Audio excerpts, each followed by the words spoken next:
អរគុណច្រើនពីគុណហើយកណាអាចសង្ខេបបានចំណុចមួយដែលគុណបានលើកឡើងហ្នឹងគឺពាក់ព័ន្ធទៅនឹងការតស៊ូមានន័យថានិមិត្តរូបនៃរាហូហ្នឹងគឺបង្ហាញអំពីការតស៊ូដែលវាផ្សារភ្ជាប់ទៅនឹងបរិបទនិងស្ថានភាពរបស់ខ្មែរក្រមតាំងពីដើមមកដែលរស់នៅក្រោមការគ្រប់គ្រងរបស់រដ្ឋាភិបាលវៀតណាមហ្នឹងហើយការតស៊ូរបស់ខ្មែរក្រមគឺមានជាបន្តបន្ទាប់ពីមួយចំនួនទៅមួយចំនួនក្នុងរយៈពេល400ឆ្នាំដែលវៀតណាមបានចាប់ផ្ដើមចូលទន្ទ្រានឈ្លានពានទឹកដីកម្ពុជាក្រោមរហូតដល់ពេលហ្នឹងហើយការដោយសារតែការតស៊ូរបស់ខ្មែរក្រមគ្រប់ចំនួននេះហើយដែលបន្សល់ទុកនៅអ្វីគ្រប់យ៉ាងដែលយើងមាន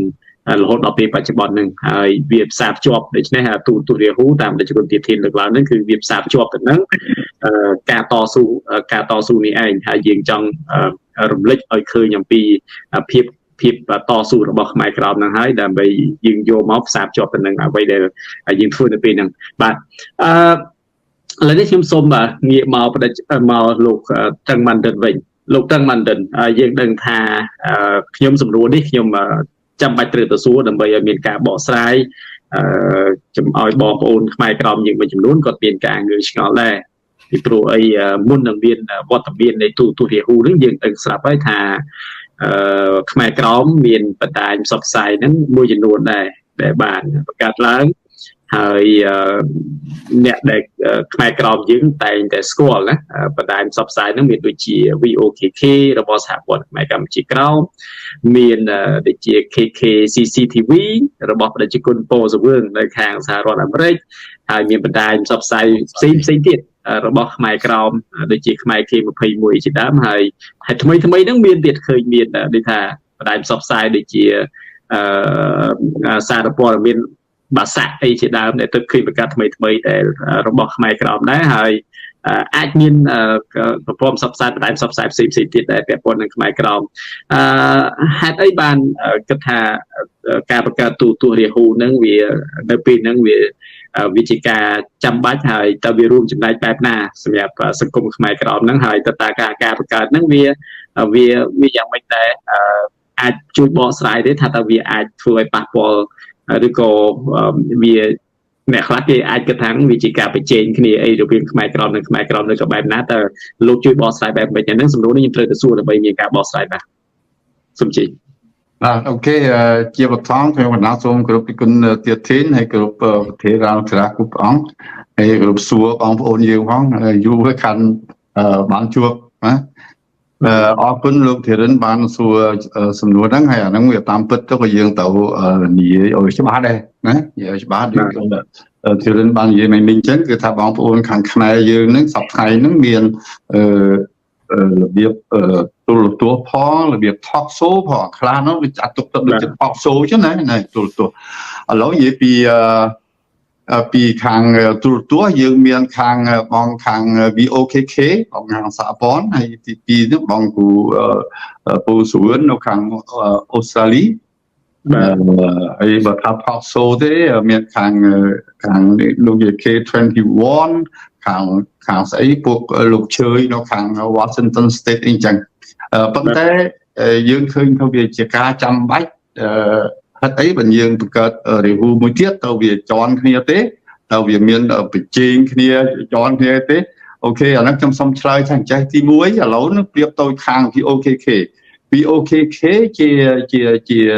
ទូរទស្សន៍ផ្លូវការអកសហព័ន្ធហើយ VOKK ធ្វើមិនសូវបានទៀងទាត់ទេពីព្រោះអ្នកទទួលខុសត្រូវហ្នឹងក៏ជាប់គាត់មានការងារគាត់ធ្វើក៏ជាប់ហើយណាហើយធ្វើបានទៀងទាត់នឹងទី1ទី2ទៀត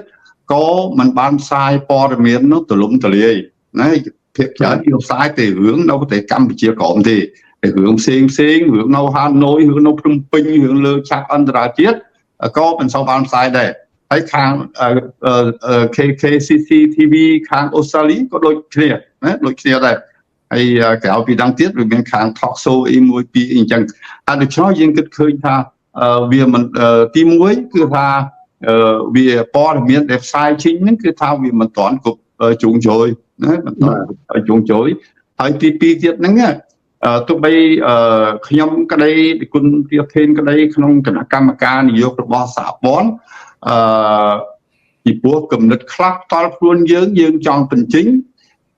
យើងមិនអាចបញ្ចេញទៅតាម VOKK បានទេដោយសារថា VOKK ជាផ្លូវការអ្វីដែលយើងនិយាយខុសតែមួយម៉ាត់ពីរម៉ាត់គឺថារដ្ឋអំណាចជួននេះគេអាចយកអានោះទៅចោទមកខាងសហព័ន្ធនោះបាទណា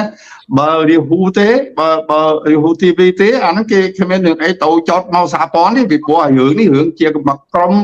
ដោយខ្លួនមិនមែនតំណាងឲ្យសហព័ន្ធទេមិនមែនឲ្យ VOKK ទេណាហើយឆ្លោះហើយបន្តថាយើងឃើញថាវាជាការចាំបាច់ពីព្រោះឃើញថាសប្តាហ៍បងប្អូនខ្មែរកម្ពុជាក្រមយើងហ្នឹងយើងគិតឃើញថាចង់ផ្ដល់នៅព័ត៌មានណាពីព្រោះមួយថ្ងៃណាក៏មានព័ត៌មានថ្មីព័ត៌មានចម្លែកដែរនៅកម្ពុជាក្រមក្តីនៅហាណូយក្តីនៅភ្នំពេញនៅស្រុកខ្មែរក្តីនៅពិភពលោកក្តីដែលវាពាក់ព័ន្ធវាអាចពាក់ព័ន្ធមកដល់យើងហើយយើងត្រូវដឹងព្រោះព័ត៌មាននេះសំខាន់ណាស់ព័ត៌មានដែលយើងពីដើមនឹងយើងដោយសារមិនដឹងព័ត៌មានហ្នឹងវាគ្រោះថ្នាក់ដល់អាយុជីវិតព្រោះថាដល់យុទ្ធដោយសារយើងមិនដឹងព័ត៌មានឬក៏ព័ត៌មានខ្លែងខ្លាយខ្ញុំយកឧទាហរណ៍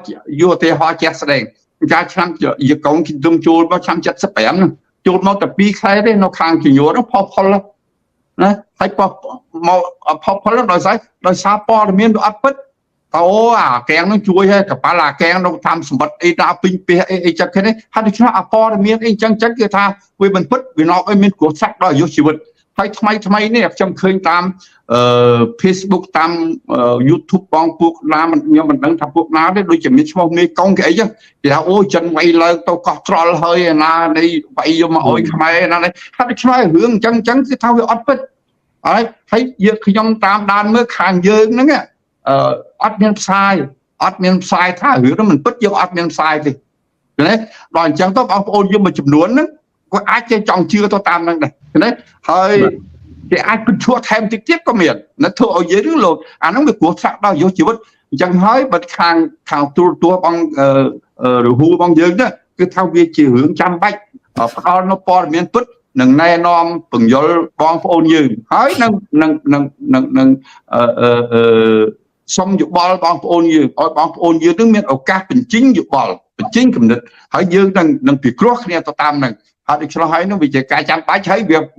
វាខុសណាវាប្លែកវាខុសពី VOKK ពី